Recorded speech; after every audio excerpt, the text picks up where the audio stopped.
Okay na, okay na. Magandang hapon po sa inyong lahat. Senator Amy Marcos, Minister Juan Ponce Enrile. Hindi ako makakalimutan yan dahil yan ang pumirma ng aking release. Kasi paglaya namin noon, ang kategorya namin mga TRD kami, Temporary Release Detainee. At ang pumipirma noon ay yung Minister of National Defense. At nung panahon na yun, yung mother ko happened to have a very good friend in the person of Justice Federico Moreno. Remember? Si Eric Moreno. Si Eric Moreno. At kung nag-uusap sila ay Castilla, and then sinamahan ni Justice Moreno ang mother ko kay Minister Juan Ponce Enrile. At ang sabi ni Minister Enrile sa mother ko, pag pinalaya mo yan si Peter, 100% babalik mag-NPA uli yan. At hayaan mo na lang munang nakakulong, andyan yung anak mo buhay. Kasi kapag pinalaya natin yan, sabi niya 8 to 9 sa mga 10 pinalalaya, bumabalik.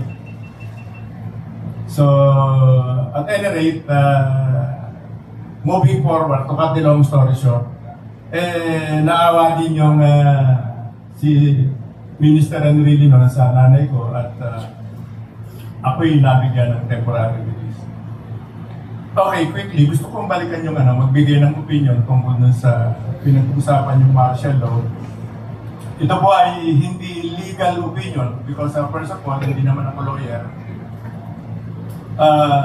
Siguro po ang masasabi ko ay yung naging perception ng masang Pilipino nung diniklara ang martial law. Kasi kami po, yung mga kabataan, katulad din ng mga kabataan ngayon, mayamang kami. Parang sapong-sapo na namin ang nangyayari. Parang kami na yung pinakamatalino. So, ang ikinakalat namin nun ay kaya nag-martial law.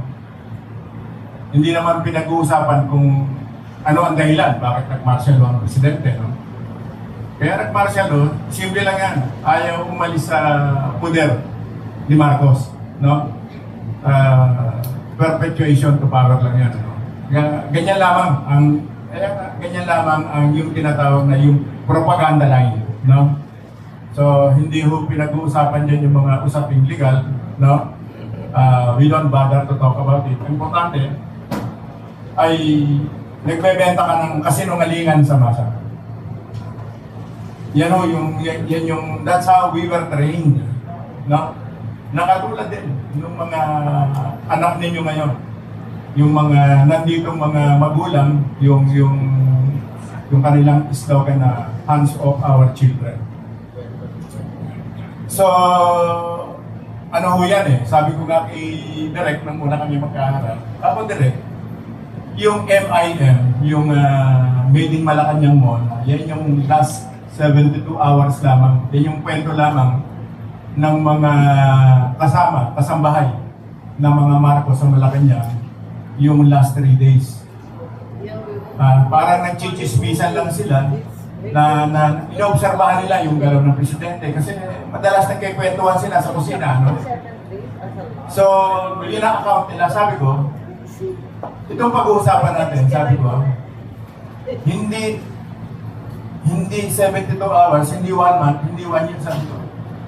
Ang pag-uusapan natin ay kung paano inumpisahan, tinrabaho, binalak na ibagsak si Ferdinand Marcos simula pa nung kanyang pagkaka-elect noong 1965 at yung unang pagtatangka na gibain siya ay naganap noong 1968 sa isang privilege speech ni Ninoy Aquino na kung saan nagbenta siya ng kauna-unahang kasinungalingan na nagkaroon ng yung tinatawag na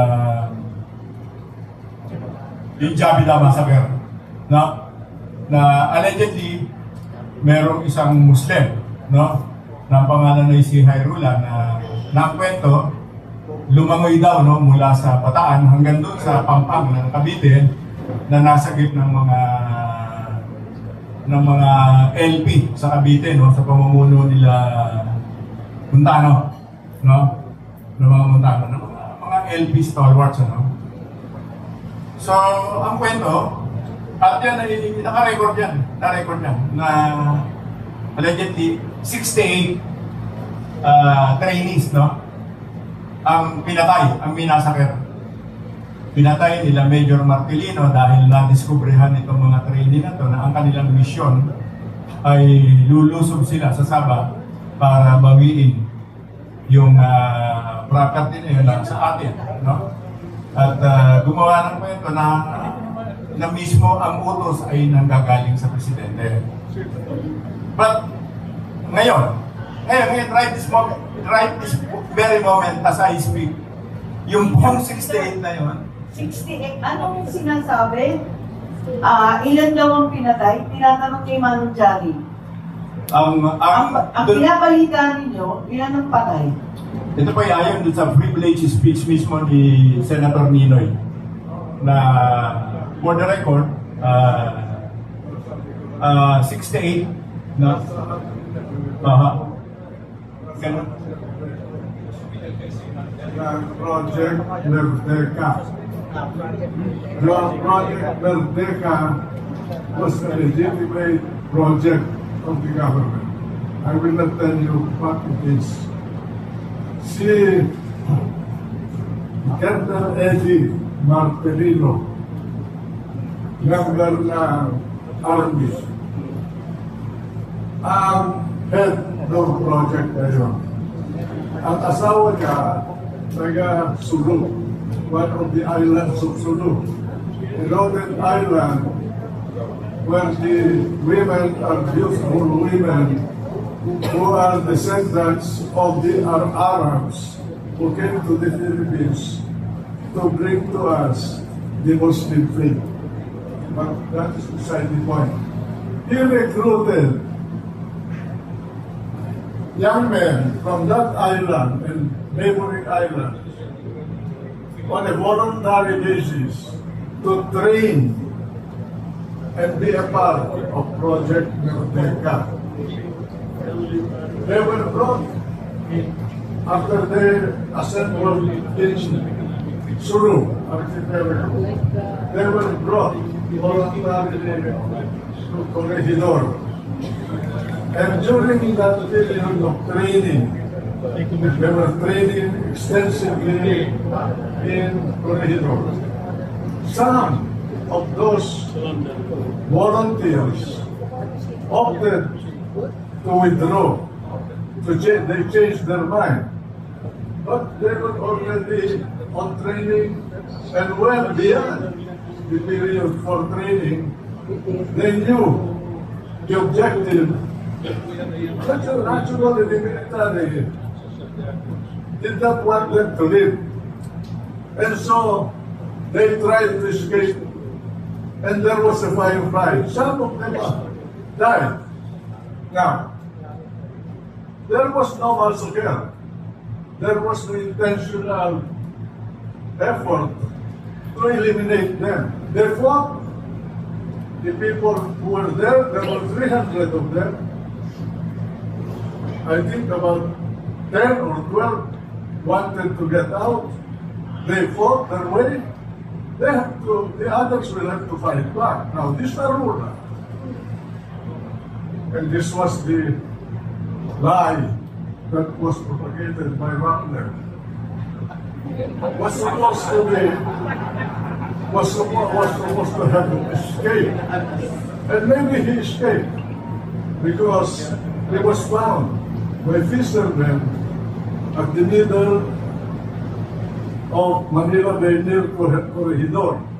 He claimed that he escaped at about before dawn. And he saw Because it was done according to him, and he saw helicopters in the area, and some of his companions, he was supposed to be the one, huh? His companions were tied up. Ginapos sa puno ng mga kahoy at pinagbabaril. Yun ang istorya na binigay niya Rola kay Justiniano Montano at kay Ninoy. At pinaputok nila. At pinanin nila massacre. Pero walang massacre. Ayun. Na court martial, lahat yung mga dinanggit nila na nasangkot sa massacre, pagmamassacre. Panahon nito na wala pang martial dito, ha? 1967, no, 1967, I think it was. I don't remember the date. Ngayon, lahat yung nasangkot yun, they were court-martial by an impartial military court. If you want, I have given a record of that proceeding. I preserved it.